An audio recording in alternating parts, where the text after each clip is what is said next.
Hey, this is Jen Johans at filmintuition.com and Film Intuition on social media and Letterboxd. And this is Watch with Jen.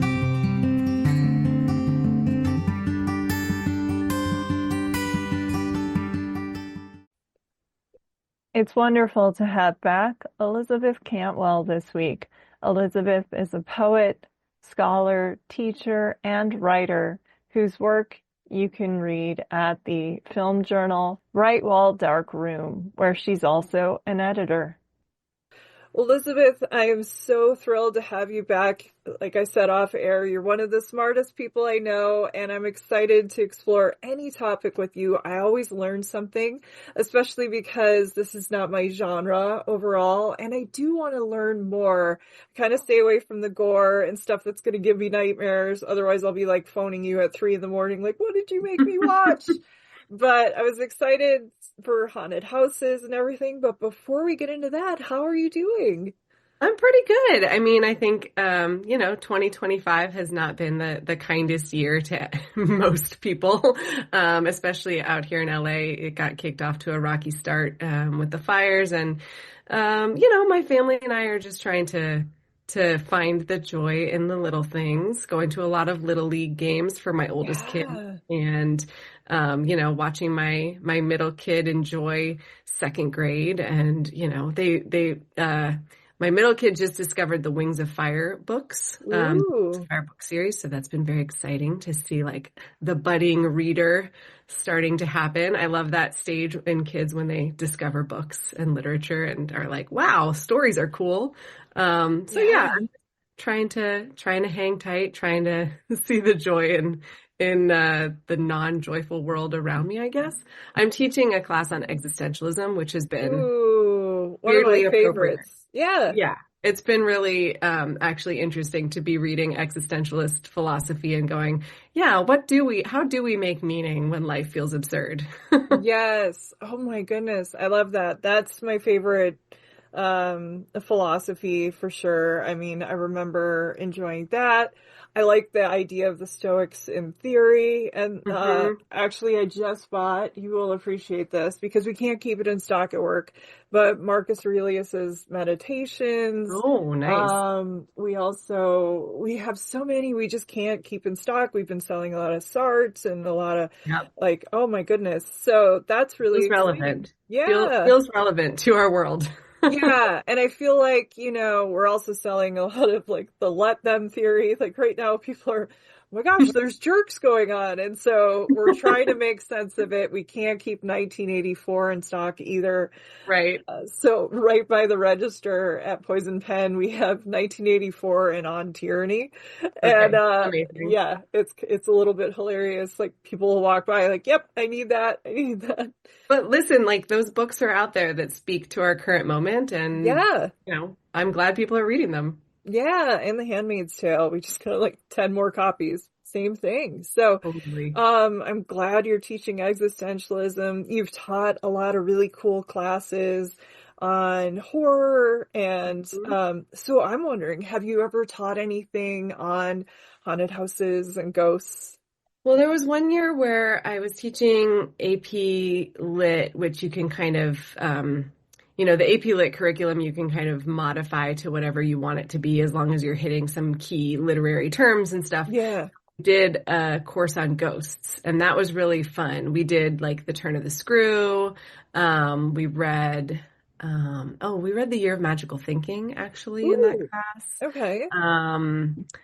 I'm trying to think. It's been a while, actually, since I taught that class. Oh, and The Haunting of Hill House, obviously. Which nice. We'll probably talk about some today. But yeah, ghosts and hauntings are very interesting to me. And I'm excited to talk about the haunted house movies that we picked because I feel like as I was watching them to prepare for this podcast, I was seeing all of the different sort of similarities that they all had. Yes. It's like they all have the same ingredients, but they make a different recipe each time, which is so fun and cool. It is. And so many of them kind of comment on each other or are in conversation like, oh, Richard Matheson and this and that. And it goes back and forth and some of these ingredients and obviously The Haunting and Shirley Jackson, like is kind of the mother or, the blueprint for some of these movies. So, and Exactly. so many of them deal with grief, which we will get into, which is a fascinating aspect of ghosts in general and the genre. But I do have a question. So have you ever lived anywhere? Or have you had experiences with ghosts? So when we lived at the boarding school campus, we lived in a house that was built in the 1930s. Okay. It was like one of the oldest houses on campus. And my husband and I do believe that there was a benevolent spirit in the house. Like Okay. I never felt scared, but there were a couple moments where we had a light in the closet that would turn on and off randomly. And it was a screwed in light bulb with a chain. So it didn't make sense. Like it wasn't like a flickering. No. It was literally like a light bulb that would turn on and off. And the maintenance people said that the wiring was faulty, which feels like a classic haunted house, like, oh, faulty wiring. I don't know. Apparently the theory was that one of the faculty members who had lived in the house had tried to do the wiring themselves, Hmm. and had screwed it up. So that was technically explained. But then there were also a few moments where the one that was the most vivid that really felt like something was there was, my youngest son was still a baby. He was like maybe 6 months old, and he was taking a nap in his crib. And I had told my husband, okay, I'm going to go take a shower, get ready for the day. The baby's napping. My husband was like, great, I'll take care of him if he wakes up. Take a shower, get out of the shower, drying off. I hear a man singing, and I was like, Oh my oh, God. Chris is singing to our baby, right? Like he woke up Yeah. and it sounded enough like Chris sings in the house. He sings all the time. He's a loud guy. So I was like, Yeah. oh, Chris is singing to the baby. It's totally normal. I open the window in my bedroom, which actually looks out onto a field, Hmm. down by, lower campus.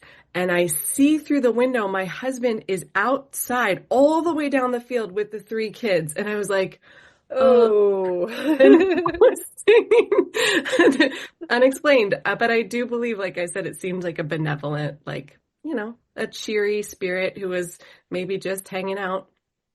Yeah. Yeah. That's a good kind of spirit. I probably would have had a heart attack if I heard somebody singing and my husband was outside. I'd be like, oh my It God. was very scary. Yeah, it's kind of like I read last week, not a haunted issue, but I was just remembering like being a babysitter. A babysitter was like a kid, look under my bed. There's a monster under Oh there. my And God, so I know. yeah, so she looked That's and there terrible. was literally someone under the bed. Oh my, I like would have a heart attack. exactly, I'd be dead. But I did go to school briefly at Agnes Scott College, and I was told that the dorm I was in and the dorm room I was in was haunted by a Civil War widow, and it would act up around Halloween. Thank God I was not there around Halloween because Yeah. yeah, that didn't sound very good. I have a lot of friends who've experiences. The last person I was involved with was working on a project in New York City and lived in a place that was like an old monastery. And he was telling me stuff like, there'd be suddenly the floor was wet. At first I'm thinking, okay, he's a little theatrical, like really? And then when I went over there and I met one of his kids came out. They were telling me even crazier stuff that went on in this house. And like, yeah, Dad got one of those screw-in light bulb cameras because we would tell him this was happening and he didn't believe us, and doors would just shut. And I was like, oh my God, you guys are scaring the hell out of me right now. It's But really scary. yeah, so I do think that house I lived in was haunted because also my nanny one time was there and I was at work. And sometimes because I worked on campus, I would come home in the middle of the day, right? Like yeah. I'm coming home to switch the laundry, or I'm coming home maybe in between classes to like get myself a drink of water. So she was there with the baby. She heard the back door open and Mhm. heard somebody walk upstairs to our bedroom, because our bedroom was upstairs, which is another thing all of these houses have in common, is those haunted bedrooms upstairs. Yes. Yeah, so she heard somebody walk upstairs and she thought it was me. She said hello. I didn't respond, right? Which she thought Mhm. was weird. Like, that's weird. Usually Elizabeth Yeah. hi back. But she figured maybe I was having a bad day, or I just was Yeah. super tired. I needed to just come home and crash. And she went upstairs later to take some laundry up. to the kids' room and my bedroom was empty. No one was in there. I came in later. Obviously, I came in like a couple hours later and she was like, "Hey, did you come home earlier?" And I was like, "No, No. I the first time I've been home." Oh So my yeah, goodness. strange. I believe that paranormal things happen. Oh I do. yeah, there's stuff Yeah. that doesn't make sense. A coworker was talking about, again, it was like doors shutting in a place in Denver, and the house, enough weird things happened that they moved. It was like, yeah, I think I would too. It was like, yeah, that's not cool. But yes, so haunted houses, I like this idea. I think it's 'cause there is stuff, we're never going to understand or be able to explain, but a lot of people will try to explain it to you. Mhm. But yes, so we should probably start chronologically with The Haunting. Do you remember, did you read the book before you saw the movie, or do you have a good memory of when you first discovered this one?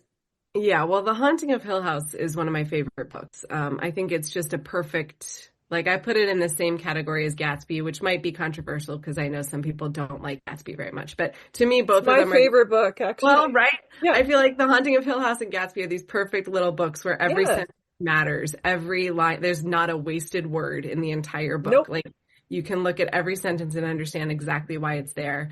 So I've taught The Haunting of Hill House many times, and I had never actually seen The Haunting until a few years ago. Okay. I was looking up things, sometimes I like to show video clips from things I'm reading to my students. Hmm. And I found it's the clip where she's in her bedroom. Nell is in the bedroom and she's looking at the wall and you just hear like the voices coming through the Oh wall gosh. and nothing actually happens. Like the camera's just looking at a wall. Yeah. For some reason it's so terrifying and so scary. And I found that scene and I was like, oh, I should probably watch this whole movie. Yeah, for sure.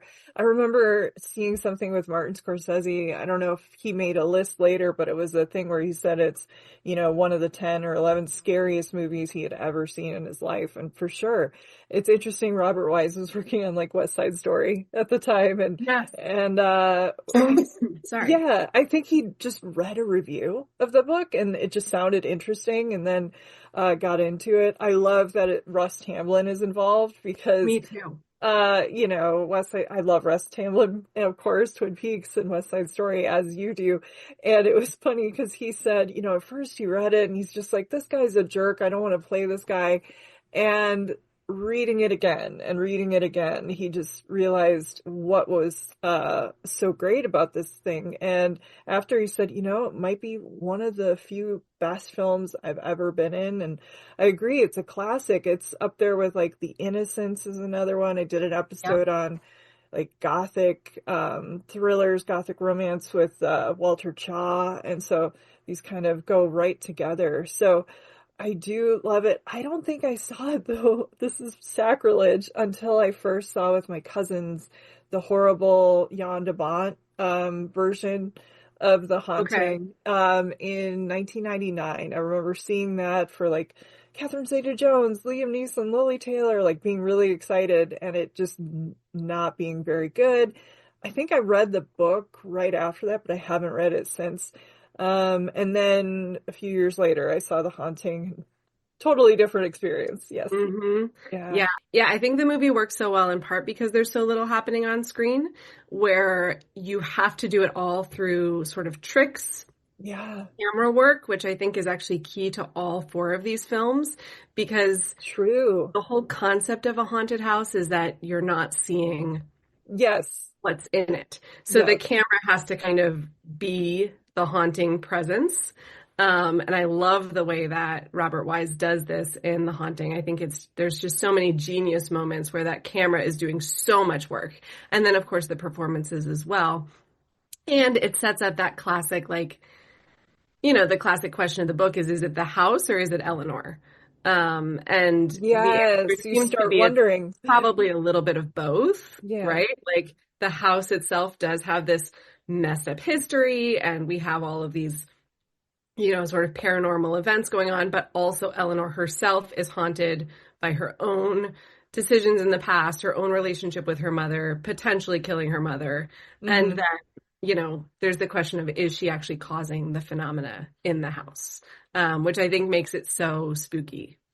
Yes, so many of these films deal with grief and guilt, and there's mystery not only with the haunted house, but also like the culpability and what some of these people have done, their own, mental issues, their mental Hmm. health. There's a lot of also physical issues, so questions Yes, of people who are, I mean, I hate this term, but in a sense, like broken or fractured, just like a right. ghost, is sort of part of them is left behind, or there's unfinished business, and there's unfinished business with a lot of these occupants too. Yeah, this sort of trauma that haunts all of them. I mean, in the book, um, I do think the haunting, the 1963 version it's very truthful to the book. It's very faithful to the book. Good. But Eleanor is, we do understand that she was this caretaker of her mother, has this sort of stunted life, right? She's never had her own apartment. She's never lived on her own. She's never really been an adult in any sense. She's kind Yes. of trapped in childhood in her mind, which is another thing that keeps coming up in these films is these sort of stunted children Yeah. children who are struggling in some way. So Eleanor really is a child, right, in her mind in this movie and in this book. And then Yeah, Theo, this is her first time kind of like going somewhere on her right, own. where she Yeah. keeps saying like, "It's my vacation." I know, and you're like, to a haunted What about house? Hawaii? Yeah. We What don't about Hawaii? Yeah. But like the idea is that this doctor has sent out all these invitations to people who had connections with the paranormal, and the only people who end up coming to the house are the two who are like super messed up. One is Yeah. Eleanor, of course, and then Theo. I find her just such a fascinating character. Oh my goodness. The She's most definitely fascinating. queer, right? Like Oh 100. yeah, she's totally into Julie Harris. Yeah. Yes. And in the book, my students will always say, like, what was Theo's trauma? And you do have, she's clearly has, there's this sort of scene in the beginning of the book where you can tell she's broken up with her girlfriend, which Yeah. I think they edited out of the movie, question mark. I think I read that there was actually an original scene in there where you see her in this fight with her girlfriend and she's Okay. written like, I hate you in lipstick on the mirror or Oh something dramatic. wow. Yeah. And then they cut it because it was too explicitly queer. Yeah.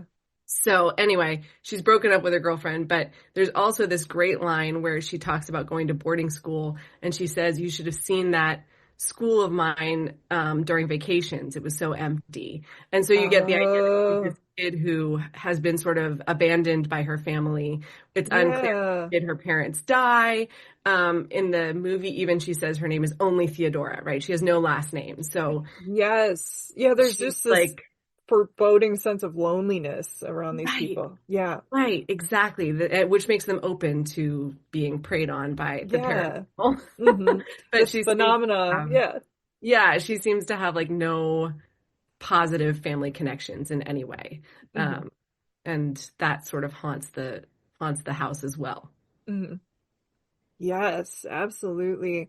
And I think what you said is also very true. I think sometimes in ghost stories and haunted house movies that when you show things, it can almost be silly or it's because it's playing on your mind. Like I was thinking of when I was watching this, a movie that obviously took from this and the style was the first Conjuring. Is that the one Yes, with the clap? the clapping. Yeah, yeah, Yes, yeah. I thought that too. one of the best sequences and the scariest in film is that Totally. clap sequence. And I was just thinking about how effective it is because of how little is shown. Kind of like Hitchcock loved to do that. Hmm. His big trick was hold on something and just don't show it for as long as possible. Yes. And Paul Thomas Anderson said that's like the one lesson he keeps using. Like keep a camera on and something bad is on the other side, but wait as long as you can before you show it. Yeah. Yes. Well, I mean, the Psycho House is a Yeah. classic haunted house Yeah. as well. Yes. Speaking of Hitchcock. But yeah, I do think that in this film, we get the seeds of a lot of haunted house films to come, for sure. You can see so many people drawing on it. And even, I don't know, did you see the miniseries, the Haunting of Hill House miniseries that I Flanagan didn't did? watch it. No, was it good? He takes Flanagan's Haunting of Hill House Yeah. so, so much from The Haunting. I mean, there's entire sequences that I feel like he lifts directly from this movie and just sort of redoes with his own twist. But the Yeah. DNA of this film is in so many haunted house films to come. Oh, that's wonderful. Yes. Yeah, I think it's a classic. It's such an important movie to watch, and I think inspires so much to come. The change, I was going to say I'd only seen two of the films you selected, The Haunting and Stir of Echoes. I thought I had seen Poltergeist, but when I started it and got into it, I realized I think I've only seen clips of this movie, or Yeah, maybe I saw it as a kid and I just don't remember it. So I'm counting it as a full new watch. And The Changeling. And The Changeling, it's from that era. It's like 1980, but it feels like a hangover movie from the 70s, it kind of totally like does. these classy thrillers. You could imagine like Donald Sutherland in it or something. Hmm. George C. Scott. That was my one issue. I love George C. Scott as an actor. So good. I mean, hardcore. But you see him in this, and I was trying to articulate what wasn't working the most for me in it, even though I really liked the film. And part of it was he was almost too level-headed and too logical through it. And I think it was, I can't remember if it was Roger Ebert or a It is different Ebert. critic. Yeah, A couple of Ebert. them were talking about how he leaps to conclusions so easily, like right away, where it's like, oh, someone was wearing red because on January 5th, like he just jumps to the most extreme part of exposition where you're like, where did you get that? Yes. So, that was my one issue, but I really liked The Changeling, and I think you could really kind of pair it. It isn't as good as Don't Look Now or some of those films, but it Mhm. feels like it. It's slower, a slow burn. And there's a lot to these films for sure. A lot about grief. My God, it's a Yeah. sad, sad film. No, yeah. Well, The Changeling, I mean, The Haunting also has, before the film starts, you see these tragic deaths that have occurred, Yes. right? And I think those deaths are shot really scarily Oh too. my And God, they are. Oh, the the death of, phone booth, yes, the changeling, like the in The visuals, Changeling, yeah, but in the beginning of The Haunting, you also see the like the tree. companion suicide. You see her legs Oh just God. peeling into frame. You understand this idea that like these two Yes. wives have died. You have the stair fall. I mean, I always feel like if a wife falls down the stairs, 99% of the time the husband Yeah. did. It's not a ghost, which is also a Yeah. question in The Haunting. Like, was Hugh Crane an abusive father and husband? He's Which, losing too many wives, people. It's like if it was right. today, there'd be an HBO like 8 episode series. He'd Exactly. confess to it in the Be bathroom. wondering if the owl Be did like, it, yeah, you know? or there'd be a staircase. Yes, But exactly. yeah, you get these movies so often open with these sort of traumatic, Yes. and yeah, in The Changeling, it's just chilling, the way that George C. Scott is just watching from the phone booth, and you see this almost not totally Final Destination-y, but this kind of, cause Yes. and effect thing happening where there's the snow and there's this truck and there's the car, and you just know like, oh, his wife and kid are not Yep. getting out of this alive. Yeah, absolutely. I'm glad you brought Final Destination. That was one of the scariest when I saw that movie. It was like, there's a kid crying, don't get on the airplane, things Don't get like on the that. airplane. Yeah. Oh my gosh. Or where you don't know how they're gonna die, like a coffee cup by the computer. You're like, oh God, what is gonna The happen? trailer for the new one is pretty fun. Okay, I'll have to watch that. Pretty Yeah. crazy deaths in there. But yeah, Yeah. yeah, you have this. I do think, I mean, so knowing George C. Scott, it seems like he is making a deliberate choice in this movie to be Yes. as impassive and uh, Yeah. logical as possible because he could easily have played it the other way. Like Oh he my could gosh. easily have Yes. played it So as knowing, histrionic. Yeah. yeah, knowing Scott. Like he could have played it totally over the top, which would have been fun. Grief, Yeah. We could father, have seen like traumatized, Doctor Strange lovey kind of thing. Yeah. right, this broken man. Yeah. But instead, what we get, which I think is I think is interesting, and I'm not sure it works all the time as a viewer, but I think what we get is this man who has decided, like deliberately, not to let trauma break him down.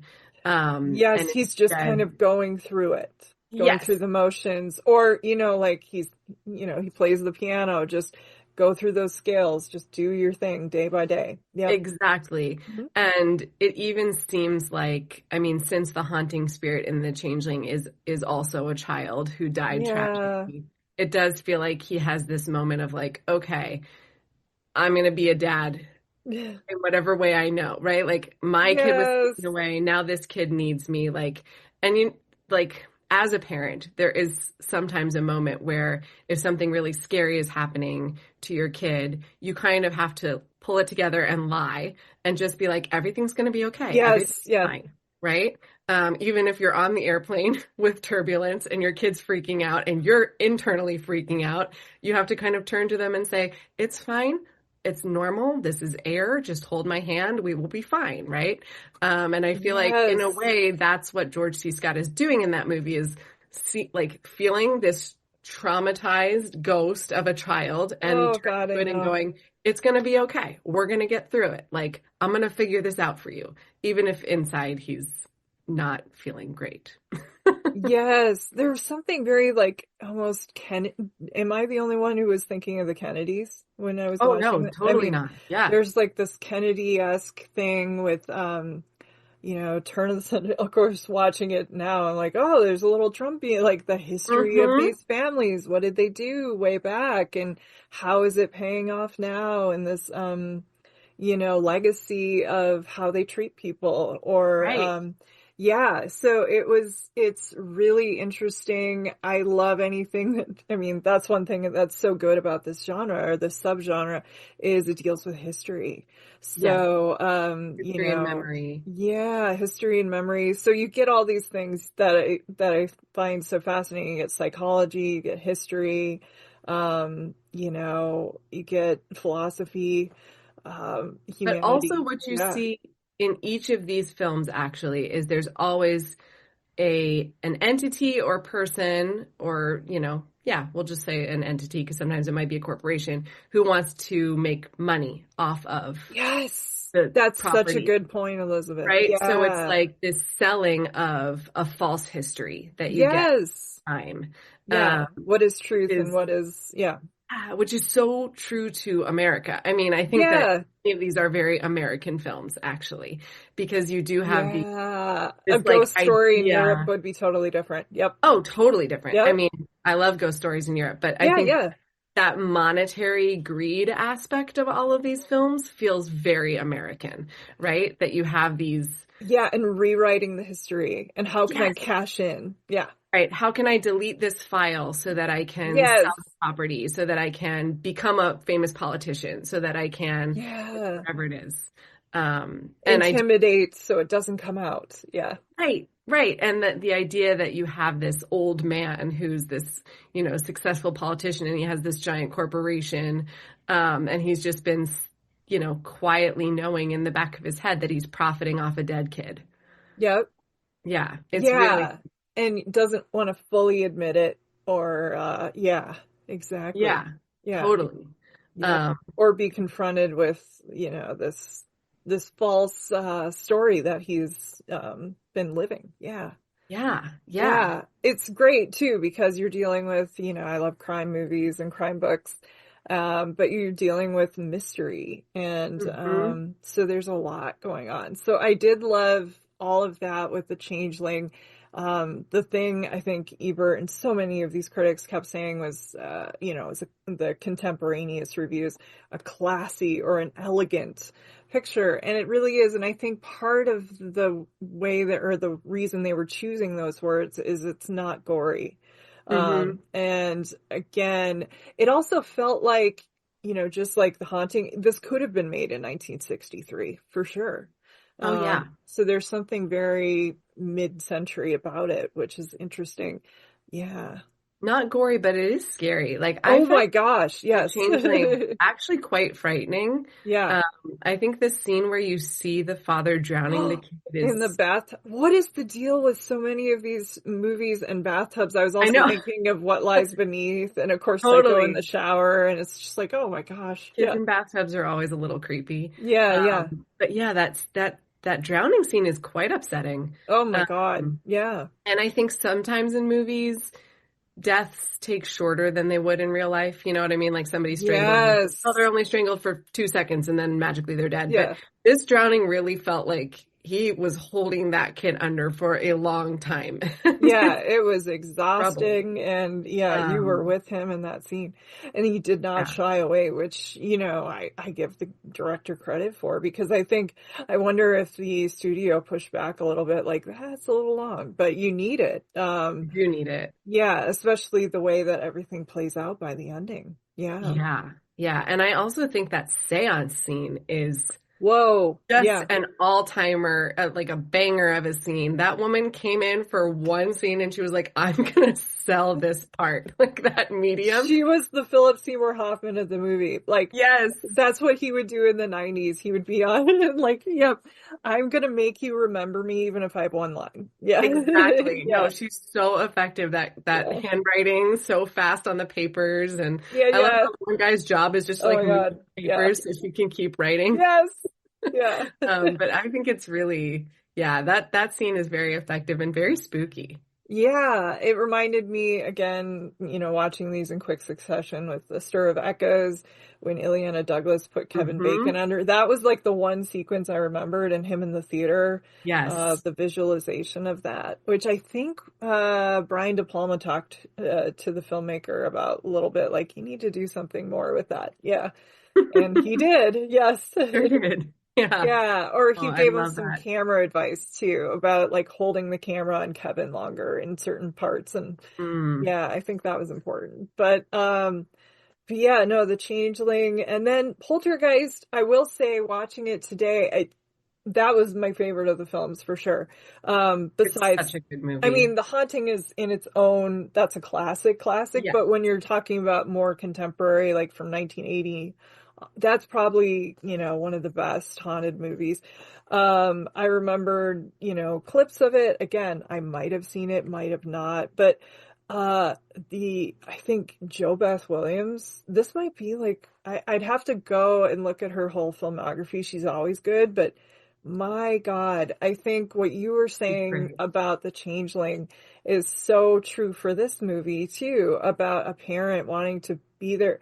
Like the amount of grief, it just reminded me of growing up with so many like surgeries and health issues, and how Hmm. my mom would do the same thing you would, where it's like, oh, your daughter's heart rate is like 140 right now. It's gonna be fine. Like Right. even though things were really scary or whatever it was. And so just how terrifying it is when your kid is going through something and you can't help, as you would know as a mom, or just humans would know, we're protective or should be of children. And yeah, just the anguish. And I was like dying watching this movie, like, let's get the girl back. Yeah. I know. No, this was the first time I had rewatched it as a parent of Oh my three. God. Yeah. And yeah, I mean, I used to be, so when my husband and I only had one kid, I used to be afraid of becoming the family from The Shining. Oh Yes. no, if we only have this one child, we'll Yeah. be, Yeah. Wendy and Danny Scary and, shit might go on. Yeah. but now that when I rewatched Poltergeist, I was like, oh no, we're actually this family. And You have Craig T. three. Nelson even reminded me of Chris in multiple moments in the movie. And that's something Chris I would do. love Crazy Um, Nelson. oh, Yeah. he's so great. Yeah. But yeah, Such a this idea of charming like, guy. Yeah. we have this child and she's gone, but she's still Oh, here. yeah. And, metaphorically, it does feel, you could interpret it as like a child going through some kind of extreme medical event, right? Yeah. Like Yeah. they're still here. Yes. I'm afraid that they're Yeah. slipping. Yeah. And so that idea of like just needing to get her back, but also needing to not panic and like Oh my understand God. how I do I get know. back. Like is, the light sequence, like go to the light, don't go to the light. Oh my God. Yeah. I know. I love that moment where again, we have a Great great medium. psychic. Yeah. Yeah. Yeah, Psychic. in this movie, but that moment where she's like, I'm gonna go in, and then Joe Beth Williams is like, it should be me. I'm her mom. Like she trusts Yeah. me. And the psychic says, you've never done this before. And she's like, well, neither have you. Psychic's like, okay, fair. No, you should go. Yeah, And the mom exactly. has to go in after Yeah. the kid. But this movie, I come back to this idea of like, it feels like the American haunted house, right? Even Oh, more absolutely. stereotypically Yeah. than either of the other two. I mean, obviously you have Spielberg kind of behind the camera, but not really behind the camera.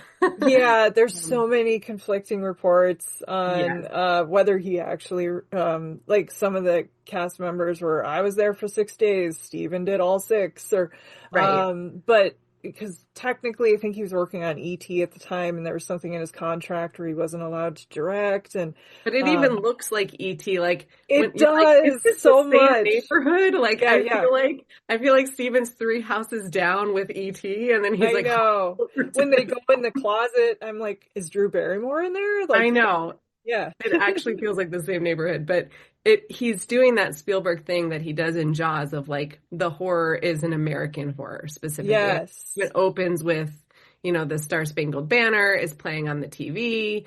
You have Yeah. this kind of like corporate greed on the part of the real estate company. We have to build these houses. We have to start phase 4 and phase 5. And so we're going to move Hmm. these gravestones to another place, which is, just tip to real estate developers. Don't build on a cemetery. No, my God. Um, Yes. The other thing that, and then I, I read that, no, it was actually, I was watching it and thinking, God, this feels like the Twilight Zone. mm, And I guess, Little Girl Lost, which was written by Richard Matheson, was kind of a touchstone. And he even commented, yes, but, they did their own thing with it. And right. Matheson, of course, wrote the book for, Stir of Rebecca. Echoes. But what was interesting is just because I've been thinking a lot more of the Cold War era and what Rod Serling did with the Twilight Zone and commenting on America and conformity and racism and things that were kind of starting to bubble up and the way that our country was changing. And with two of my coworkers, Patrick and Sharon, we kept talking. I kept doing that. It's a cookbook. And we kept doing Twilight Zone lines that I wound up buying the box set and Blu-ray just in case they delete it from streaming Sure. the way that No, things are now. physical media is the way to go Yeah. right now. And so I got that and then I've been watching some of those episodes and then this and I'm like, am I just hallucinating? And no. So I do love that, it does have, as you were saying, a uniquely American style of horror, consumerism and families trying to live the American dream. Yeah. Yeah, yeah, exactly. Like here we are in suburbia. Yeah. This is our dream home. We've worked, I think he even says, like Craig Yes. Kennison says later in the film, like we've worked so hard for this, all these Hmm. thousands of memories that we're trying to make. Again, this concept of memories, right? Like we're trying to Yeah. make these core memories and we're not, but then there's the memory of the place is kind of interfering with that ability for the family to make their own memories. And even the idea of like we have these 3 kids, we have this, we watch football on the weekends, and we just have like the perfect life. And then of course it's so shattered by what Yeah. came before. And I do think all the performances in Poltergeist 2 are just so dialed in. Even the kids, I mean, they're doing Yeah. a good job. The middle kid, Rob, he's like, I feel for him. He reminds me of my oldest, Cooper. I feel like that idea of counting the lightning and seeing is the storm coming closer Yes. or farther, this sort of Yeah. anxiety at the heart of this kid. And you just feel so bad for these kids going through this trauma. Although I feel like they try to explain it away where they say, oh, she didn't remember anything, when she comes out. But I don't really That would mess you up. My God. Yeah. I think, let's watch that kid in the future. But, yeah, I yeah. think some of the scenes, watching it today, of course, the graphics and, the visual effects aren't what they should be. Or Right. I would almost rather just see the active, like some of it. I don't know if we need to see the visualization a couple Yeah. times, but Some of the like flying around the room objects are pretty cheesy. yeah, I think the scariest sequence for me though is that ending. Hmm. With the outside and like we need help and trying to get like the neighbors involved because there is the scariest thing ever of needing help and not knowing if you should intervene in Yes. somebody else's drama or something that's Yes. going on. I've had issues where, I was running away from somebody trying to get me in a car or something and like I think neighbors didn't know what was going on. And so, Hmm. so the whole thing there, it kind of preys on, again, we have mothers and kids, and of course fathers can identify too, but also this idea of women like, yes, get involved or don't get involved. And so it's scary. Yeah. Yeah, the neighbors like not wanting to come into the Yes, house with her when she's like, "Help me, I gotta get I my kid," right? know. And they don't want to Yeah, come yeah. in. That is very similar, I think, to that moment in Halloween where Jamie Lee Curtis is like pounding on the door of the Yeah. house And and she's like, nobody, help me," and the woman just turns off the light, right? yeah, yeah. And again, like Halloween is a classic suburbia, right? Like we are technically in a neighborhood, but we don't want to talk to our neighbors. We don't want to know Yes. our neighbors. Oh my Um, gosh. I want couldn't pick mine up out in a lineup. I think the further west you get, the more people kind of isolate. At least Yeah, in the Midwest, everyone, you bring over crock pots of food and blankets and sure. stuff. And when I moved here, it's like, wow, I don't even know anything about these people. Yeah. I know. Yeah. So you Yeah. do feel that even though they're on the same TV remote, right? Yes, The I TV love that. remote works for Yeah. each other's houses. They can't connect. They can't talk. Hmm. And there's no help there. Technology, Elizabeth. Look at that. It was I know, foreshadowing. right? Yeah. But I also love, I do think one of the effective things in that movie is that closed door upstairs. And I Yes. know I referenced this upstairs bedroom that we see so much, but there's so Hmm. much going on there.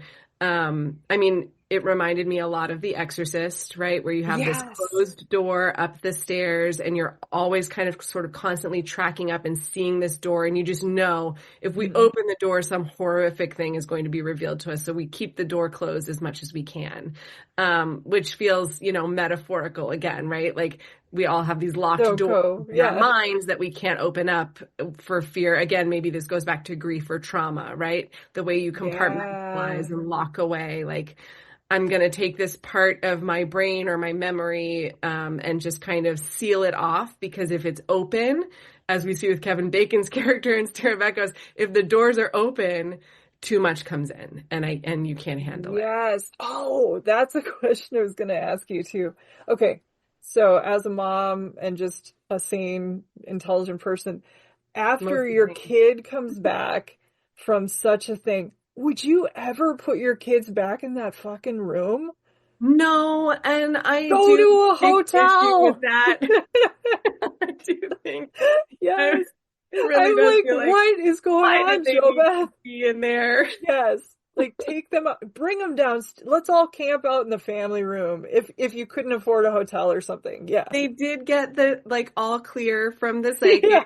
Like this house is clear, this house Yes. is clean. But at the same time, I would not put them back in that. No. Seems seems like we should have thought something Yeah. I think through. I was shouting at the TV like, what are you doing? Yeah, like I'm just gonna. Also, that sequence with her feels a little bit like the end of Alien, almost. They're like, I'm gonna strip down, I'm gonna take my Yes. pants off, so I'm in my little underwear, and I'm gonna relax. You're like, no, Yeah. no, no, This put isn't the your house pants for back this. on. You have Yeah. children to save. Yes. Yeah. I Yeah, know. It's not a night to like hang out in your room and smoke pot or whatever she was gonna do. exactly. Like, please Yeah. do not do that right now. Yeah. I But we know. do You have need your lucid. Yeah, we have those like it's the three levels, right? Which goes back to the Psycho House with Hitchcock, right? It's the Yeah. id, ego, and super ego. You have the id is the basement, or in the cases of these movies, the well, the swimming pool, Yes. the like that underground thing that is just where the pure heart of the evil lies. Yeah. Then you also have this ego level, this middle level where everything seems fine, where you can trick yourself into like, we're okay here in this part of the house. And in Poltergeist, like that's where we're gonna set up The all the rational. programs. Yeah. Yeah, that rational level. Or in Psycho, where Norman Bates is like, I'm just gonna sit here at my table and like think about my next move. Yeah. And then you have that super ego upstairs, and in the Changeling, it's that terrifying room that we keep saying, that locked in room, and Yes. in the Haunting, it's the bell tower, right, or the tower. Yeah. Um, and in Poltergeist, it's that bedroom where like this is where some external ideals of the world Mhm. have created the monster, right? Where Yes. in if I'm thinking in the Changeling, you have this is where the father decides, right? Like I am Yes. at this act to advance myself and my kids in life, right? Yeah. Or where in the Haunting, it's the decision, like the companion makes this decision to kill herself there. Yeah. And you have that over and over, these sort of like three levels that we're constantly navigating. You always have to have the staircase, which by the way, we didn't talk about that sequence in The Changeling with the fire coming down the staircase. I thought that was Oh, so incredibly shot. I love yes. that you have to have the stairs, what's at the Stairs top play of a the part in stairs. all of these. Yeah. Yes.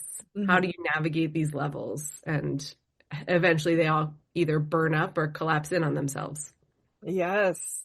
Yeah, and the role of trauma, which definitely, so Matheson wrote that episode Little Girl Lost, which kind of helped inspire or was a touchstone for Poltergeist, wrote the book for Stir of Echoes.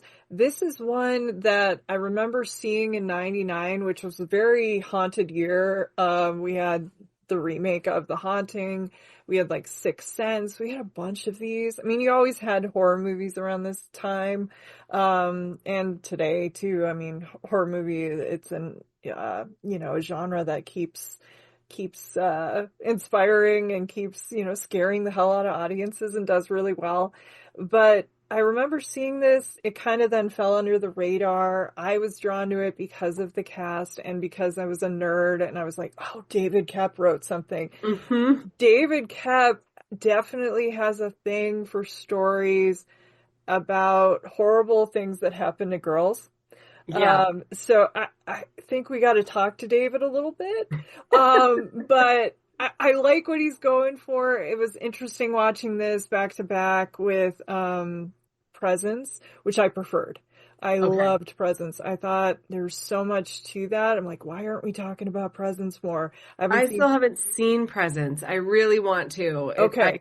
I On my want to know your take on that for sure. I haven't seen Black Bag yet. I'm a huge Soderbergh person, oh, me too. but yeah, so I'm excited about that. But I think I would love to know your response. So like email me or we have to have a Zoom when you're done.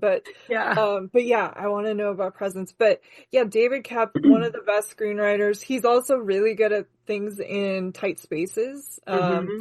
Panic Room, of course. Mm-hmm. Bad Influence, that Mm-hmm. whole I apartment, that love whole Bad setting. Influence. Yeah, at consumerism. So he's good at American horror.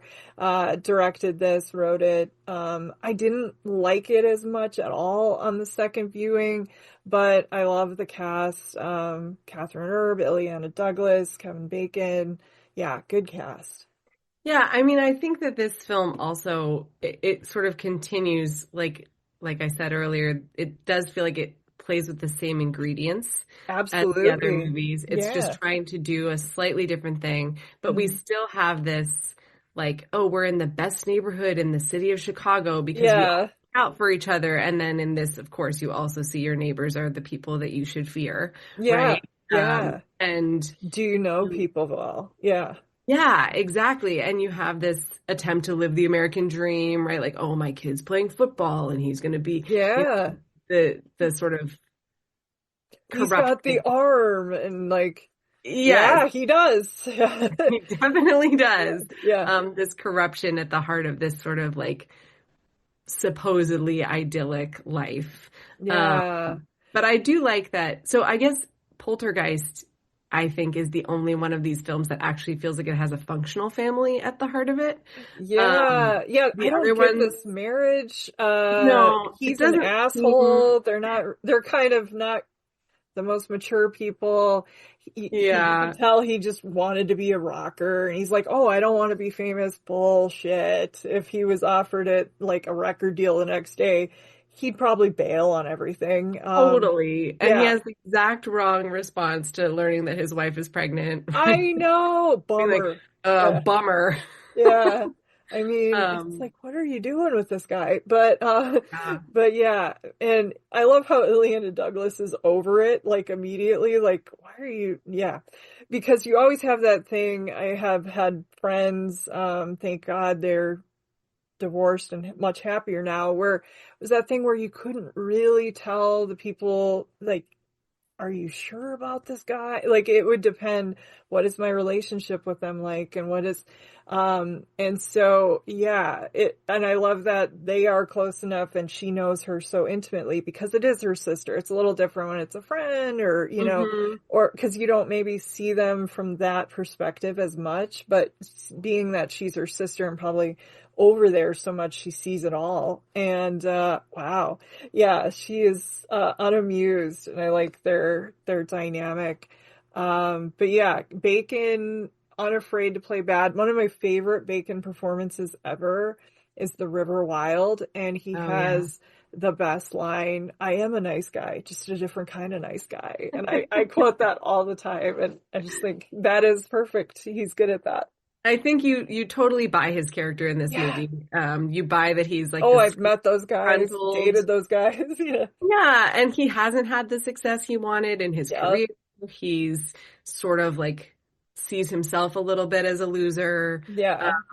and that I'm owed. infects, Yeah. yeah, that infects it all. But I do love that Ileana Davis almost, it seems like maybe on purpose kind of fucks him up for life, Oh right? my God, I think so. Like, you need to be open. Well, I would Yeah, be if that was like my best friend or my sister, or just, and that was the reaction, be like, fuck. I would yeah. be a little tempted to do some shit. Yeah. But Especially the way again, he acts with her right yes. before.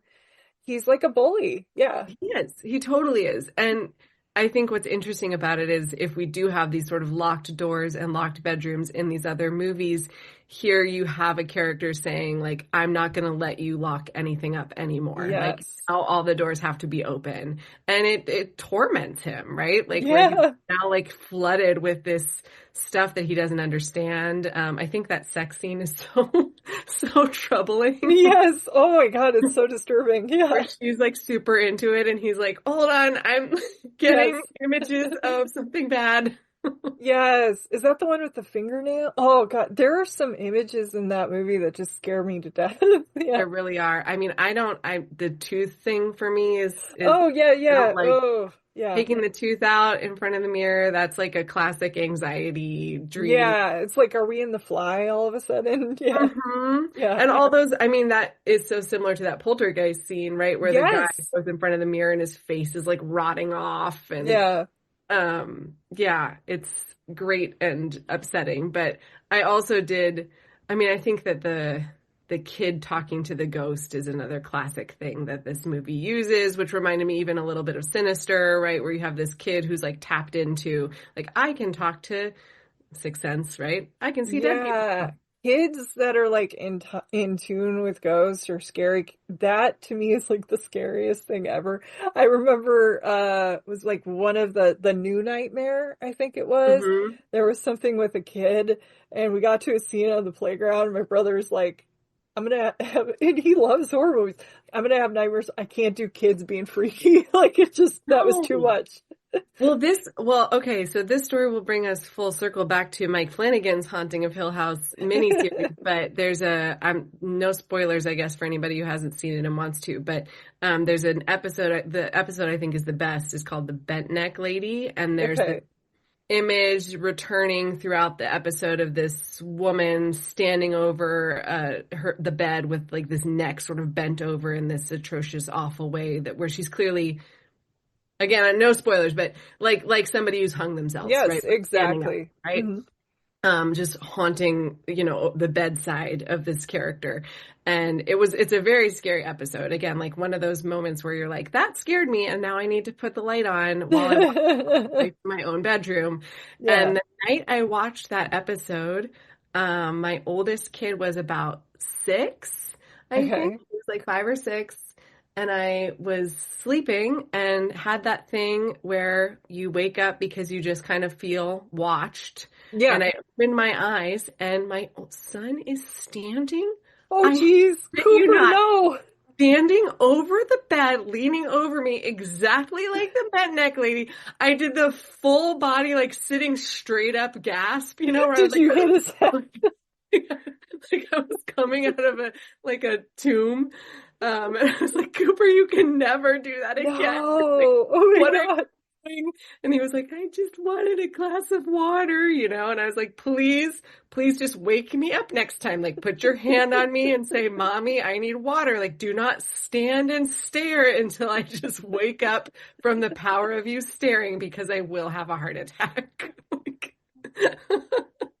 But Just the lurking. Yeah. yeah, I do think he and I are sometimes we have like a psychic connection where we'll have the same word in our mind, or we'll say the same thing at the same time. So I always wonder, like, did he kind of know I had that image in my head and he just imitated it? Yeah. It is weird sometimes you have that with relatives. Like, I remember once I had a dream that something was up with an uncle that I hadn't talked to in a long time. And the next day we heard from him that he had like fallen off a ladder. He was okay, but Right. he did get hurt. And it's like, what the hell? Well, Or yeah. weird things like that. Like my brother and I being in opposite sides of the country, and we called each other and we're like, yeah, what are you doing? I'm watching traffic. Where are you? And we were like 10 seconds apart in the same movie. It was so weird. Yeah. That's really bizarre. Yeah, sometimes. But I do Yeah. love in Stir of Echoes how those visions are like, Yeah. you do have this character who's having these visions and he's wondering, what do they mean, and trying to grapple with that. And again, the digging, right? Like just like we have the swimming pool, we have the Oh well, my we God. have digging into the bottom of the house, and this sort of excavation. Again with water and this idea Yeah, of cleaning, maybe like washing out the ghosts and washing out the bad. I don't know, but it's repeating throughout. Yeah. exactly. Yeah. Mhm. Oh my God. Yeah, it's really scary. Talk about trauma. This one, to me, especially with the changeling, Mm-hmm. really felt like the same thing. Like we need Yes. to unresolved business of just a violent, horrible death. Kind of like, like you brought up with the haunting. Was this guy killing off his wives? We don't know. Right. Yes. And both in The Changeling and in Stir of Echoes too, you have this sort of image of a child who is, has disabilities, who Yes. Uh-huh. lives with disabilities. And so the way that that person is preyed on by others is Yeah. extremely disturbing, Very and disturbing. troubling. And I Yeah. do think that both films do it pretty tastefully, although I don't know if the wheelchair chase in The Changeling is tasteful. No, and then the wheelchair image at the end, you're like, I don't know. Yeah, I don't know if But, I need that. yeah, It's definitely like this concept of uh, how evil do you have to be to hurt yes. and who can't, either sort of understand what's happening or fight back for themselves. Yes. The one thing I also loved in this is it was produced by Gavin Polone, who produced Gilmore Girls, and I do like that this was before that, and it had Liza Wheel as this very knowing and forthright and stubborn girl, which is exactly what she played on Gilmore Girls, who was willing to stand up and just assert herself. And so I do love that in this, especially because I will say the female characters, it's a little troubling in this movie. So I was glad to see a feisty young woman who is willing to stand up. I liked it when people were standing up to Kevin Bacon, and also just the way Yeah. that some of the men were treating them and objectifying them throughout. Yeah. Yeah. Yeah, totally. I think that I mean, in both Stir of Echoes and in The Changeling, you have this idea of like, maybe we can right this wrong. Maybe we can free this Yeah. spirit. Maybe we can make things better again, right? Like we can restore some kind of humanity is the wrong word, but we can have some kind of restoration if we try Some hard sort of enough. justice or balance. Yeah. Right. But I do think that The Haunting does not have that. No, not at The all. Oh Haunting my, is not attempting to restore anything. It's just like, all right, well, now we go back into a cycle and maybe 90 years from now, another woman will die senselessly. yeah, it's like nobody come to this house. Right. It's And the then, room in the poltergeist. Like, leave it, you guys. Come on. But I like yeah. that place just kind of implodes. Yeah.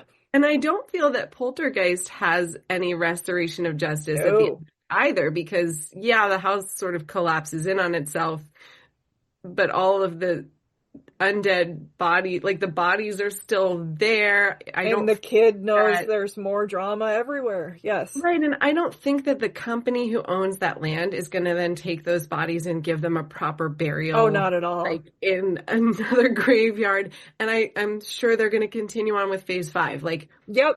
again, to go back to this like evil American, Consumerism. Yeah. yeah, you just know that development's going to keep going and people will just pass it off as, oh, this tragedy happened and there was like a crazy family or something. And then it's just going to continue on. So it's interesting to me that in 2 of these films, we do have what I think is sort of the more classic version of a haunted house, which is if we listen to this ghost, if we try to connect with what they're saying, then we can free their spirit and we can send the Yes. spirit to rest. But then in the other 2, it's like, no, things are just fucked. Like, Yes.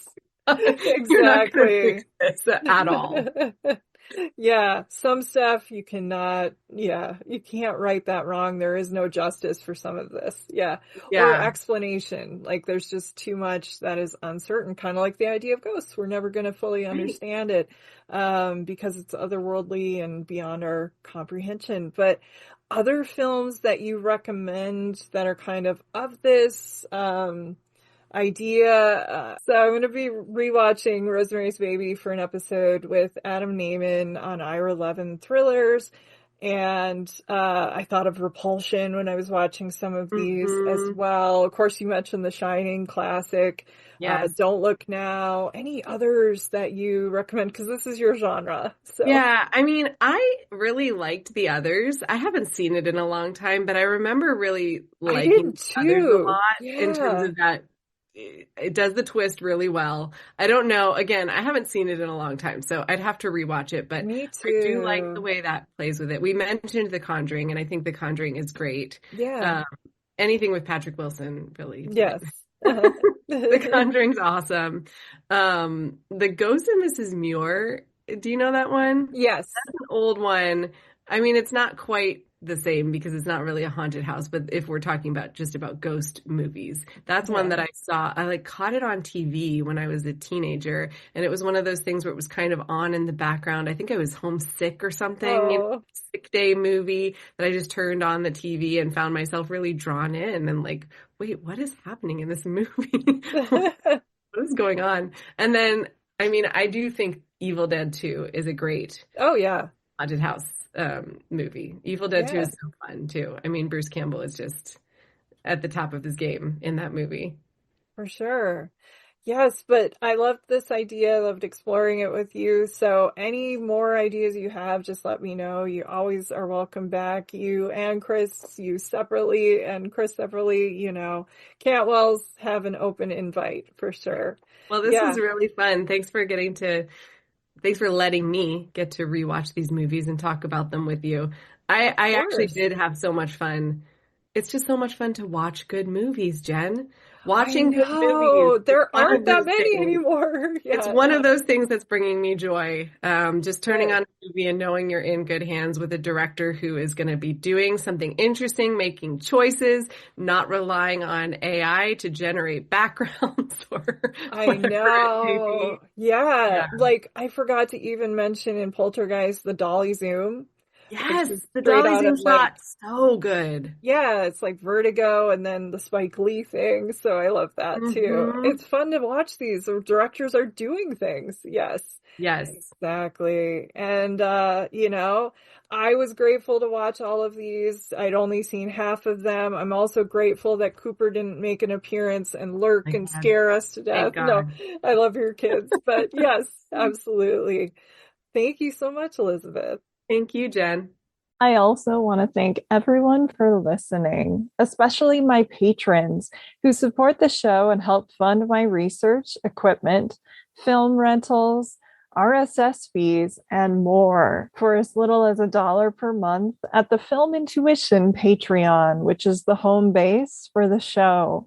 Other ways you can support the podcast are by sharing, reviewing, and subscribing to Watch with Jen wherever you get your podcasts, and also checking out the cool merch store hosted and created by our talented logo designer, Kate Gabrielle. You can find the merchandise store, including shirts, tote bags, stickers, and more by visiting filmintuition.com and clicking on the shop link. The show's theme music is solo acoustic guitar by Jason Shaw and is available in the free music archive. Well, until next time, please take care and happy movie watching.